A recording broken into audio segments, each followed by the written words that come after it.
News 18 prime में आज सबसे पहले बात अफगानिस्तान संकट की, जहां दिन ब दिन अराजकता बढ़ती जा रही है।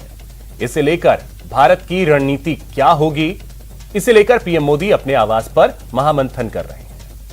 फिर बात होगी मरुधरा में पंचायत के रण की, जिसमें कांग्रेस और बीजेपी अपनी अपनी रणनीति पर आगे बढ़ रही है। और आखिर में बात होगी पैरा एथलीटों को मिले मोदी मंत्र की। और भी कई खबरों पर विस्तार से बात करेंगे, लेकिन सबसे पहले एक नजर प्राइम 25 पर। अफगानिस्तान के मौजूदा हालात को लेकर पीएम आवास पर बड़ी बैठक। प्रधानमंत्री मोदी की अध्यक्षता वाली बैठक में गृह मंत्री अमित शाह, रक्षा मंत्री राजनाथ सिंह, एनएसए अजित डोभाल मौजूद रहे। अफगानिस्तान पर तालिबानी कब्जे के बाद काबुल से भारतीयों को लाने का सिलसिला जारी है। इंडियन एयरफोर्स का C-17 विमान अफगानिस्तान में फंसे भारतीय नागरिकों को लेकर हिंडन एयरबेस पहुंचा। लोगों को बसों और अन्य वाहनों के जरिए उनके घर भेजा गया। इस बीच गृह मंत्रालय ने अफगानिस्तान से भारत आने वाले लोगों के लिए वीजा नियमों में बदलाव किया है। मौजूदा हालात को देखते हुए इलेक्ट्रॉनिक वीजा की एक नई कैटेगरी ई इमरजेंसी XMISC वीजा शुरू की गई है। काबुल में फंसे लोगों के लिए भारत ने नया हेल्पलाइन नंबर जारी किया है। विदेश मंत्रालय ने स्पेशल अफगानिस्तान सेल बनाया है। लोग इन नंबरों पर फोन कर किसी भी तरह की जानकारी प्राप्त कर सकते हैं। अफगानिस्तान संकट पर अमेरिकी राष्ट्रपति जो बाइडेन ने मंगलवार को अमेरिका को संबोधित किया।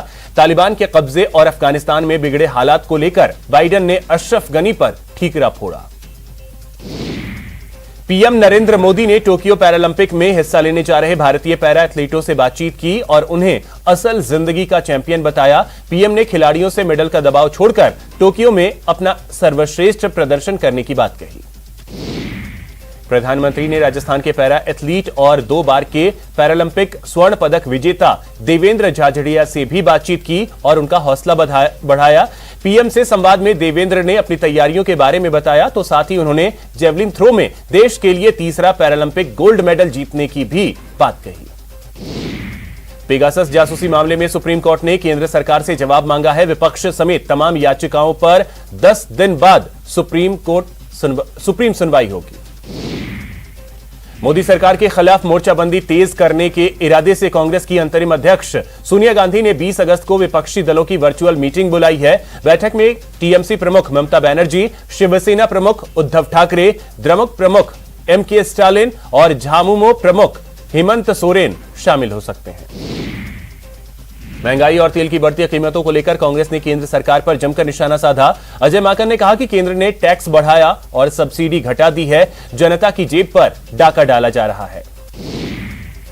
शिक्षक भर्ती परीक्षा 2016 में वेटिंग लिस्ट प्रकरण को लेकर चल रहे गतिरोध को सीएम अशोक गहलोत ने मंगलवार को समाप्त कर दिया।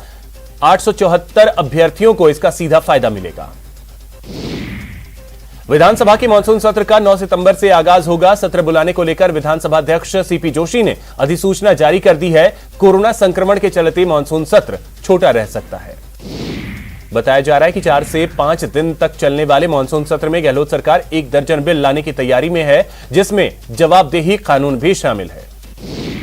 कांग्रेस में पंचायती राज चुनाव के लिए टिकट वितरण को लेकर बवाल शुरू हो गया है। जोधपुर में पूर्व सांसद बद्रीराम जाखड़ ने पीसीसी उपाध्यक्ष रामलाल जाट और महासचिव प्रशांत बैरवा पर हारने वाले प्रत्याशियों को टिकट देने के गंभीर आरोप लगाए हैं। बीजेपी प्रदेश अध्यक्ष सतीश पूनिया के बयान पर वसुंधरा समर्थक पूर्व मंत्री रोहिताश्व ने पलटवार किया है। रोहिताश्व ने कहा कि पूनिया ने प्रभावितों का दर्द जानने वाली पूर्व मुख्यमंत्री वसुंधरा राजे के अपमान किया है। लोकसभा स्पीकर ओम बिरला ने तिरुपति बालाजी के दर्शन किए और देश में शांति, समृद्धि और उन्नति की कामना की। इस दौरान उनकी पत्नी डॉक्टर अमिता बिरला और दोनों बेटियां उनके साथ रहे। सपोटरा से विधायक रमेश मीणा दौसा के मेहंदीपुर बालाजी पहुंचे और यहां ब्रह्मलीन हुए महंत किशोर पुरी महाराज को श्रद्धांजलि दी। साथ ही उन्होंने कहा कि जो जनता चाहती है वही सरकार करती है। 12 नगर परिषद की साधारण सभा में पार्षदों ने जमकर हंगामा किया। बीजेपी पार्षदों ने विकास कार्यों में भ्रष्टाचार का आरोप लगाया।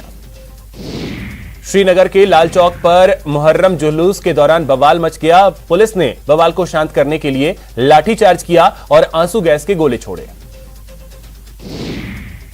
जम्मू कश्मीर के कुलगाम में बीजेपी के एक नेता की आतंकियों ने हत्या कर दी है। बीजेपी नेता का नाम जावेद अहमद डार है। जावेद कुलगाम के होम शालीबाग इलाके में बीजेपी के निर्वाचन इंचार्ज थे।